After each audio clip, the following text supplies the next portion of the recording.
Assalamualaikum warahmatullahi wabarakatuh. Hai teman-teman, di sini saya akan menjelaskan mengenai proposal saya yang berjudul Jasa Membuat Surat Rindu. Surat adalah sebuah alat atau media komunikasi yang berupa tulisan yang berisi informasi, pesan, pernyataan, atau tanggapan sesuai keinginan penulis surat.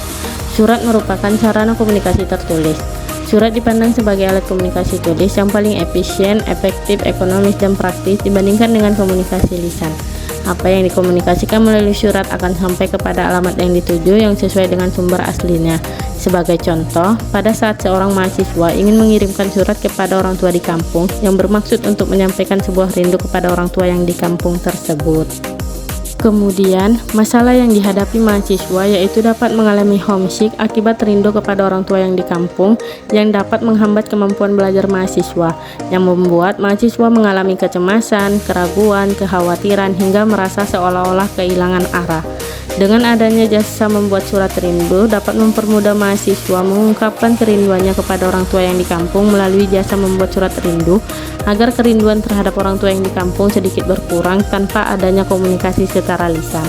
Selanjutnya, metode yang digunakan secara deskriptif yang bertujuan untuk memaparkan dan menganalisis busines model kanvas. Suatu metode atau cara yang menekankan pada penelitian yang mana memiliki unsur-unsur how dan why.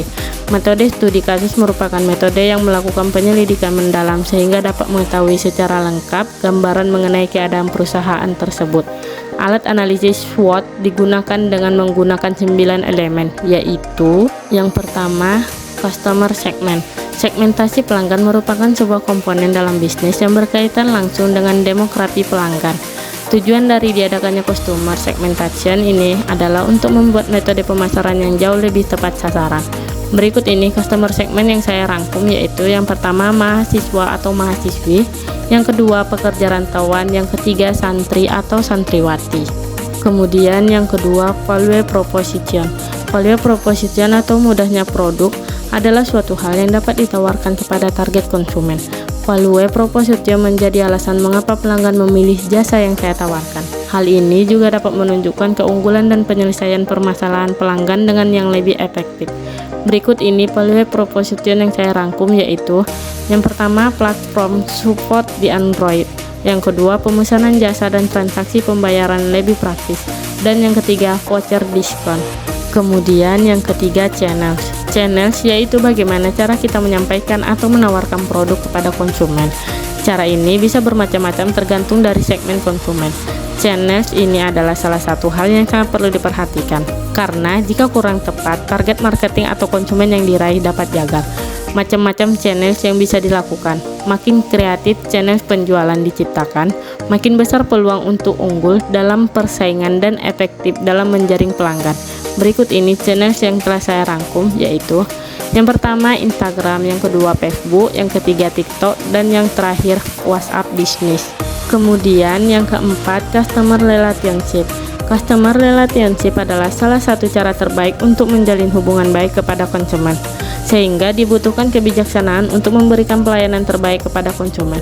Berikut ini customer relationship yang telah saya rangkum, yaitu yang pertama update konten di media sosial, yang kedua menerima keluhan, kritik, dan saran dari media sosial, yang ketiga adanya rating di setiap pemberi jasa membuat surat rindu untuk digunakan sebagai dasar pemilihan jasa yang terbaik.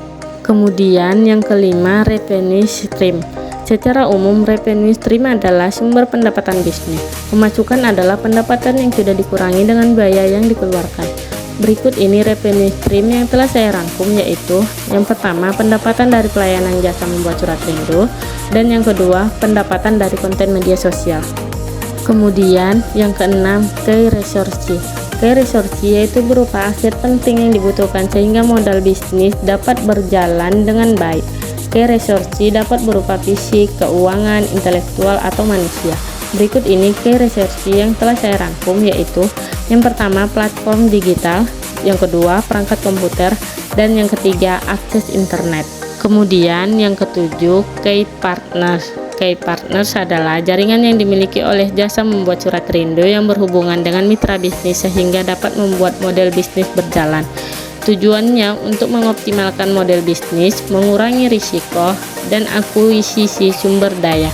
Berikut ini key partners yang telah saya rangkum, yaitu yang pertama menyediakan jasa membuat surat rindu, yang kedua menyediakan jasa pengantaran surat ke alamat tujuan, yang ketiga menyediakan Android untuk membuat konten di media sosial.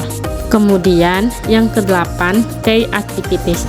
Key activities adalah sebuah aktivitas yang berhubungan dengan produktivitas bisnis yang berkaitan dengan sebuah produk, di mana kegiatan utamanya adalah menghasilkan proposisi nilai. Dikarenakan platform ini merupakan hal yang cukup baru, maka aktivitas yang harus ditonjolkan pertama-tama adalah pencarian penyedia jasa membuat surat rindu untuk bermitra. Kemudian juga berfokus pada pengiklanan untuk memperkenalkan platform ke masyarakat yang luas. Berikut ini key partners yang telah saya rangkum, meliputi yang pertama, mencari penyedia jasa membuat surat rindu. Yang kedua, membimbing para penyedia jasa untuk persiapan pemberian jasa membuat surat rindu. Yang ketiga, pembaruan fitur platform. Yang keempat, memasarkan platform kepada masyarakat luas. Dan yang kelima, melayani konsumen dengan sangat baik. Kemudian yang kesembilan, cost struktur. Bagian ini berisikan biaya yang harus dikeluarkan untuk mengoperasikan bisnis jasa membuat surat rindu. Beberapa elemen yang digunakan untuk menghitung cost struktur adalah key activities, key resources, dan channels. Berikut ini cost struktur yang telah kami rangkum, meliputi yang pertama biaya listrik, air, dan telepon, dan yang kedua biaya pemasaran. Selanjutnya saya akan memberikan kesimpulan proposal saya. Yang pertama, surat adalah media komunikasi yang berupa tulisan yang berisi informasi, pesan, pernyataan, atau tanggapan sesuai dengan keinginan penulis surat. Yang kedua, surat memiliki fungsi sebagai alat komunikasi, wakil penulis, alat untuk menghemat waktu, tenaga, dan biaya. Baiklah, saya akan mengucapkan terima kasih kepada teman-teman yang telah memahami dan mempelajari proposal yang dapat saya berikan ini. Kepada teman-teman, saya mengucapkan terima kasih. Assalamualaikum warahmatullahi wabarakatuh.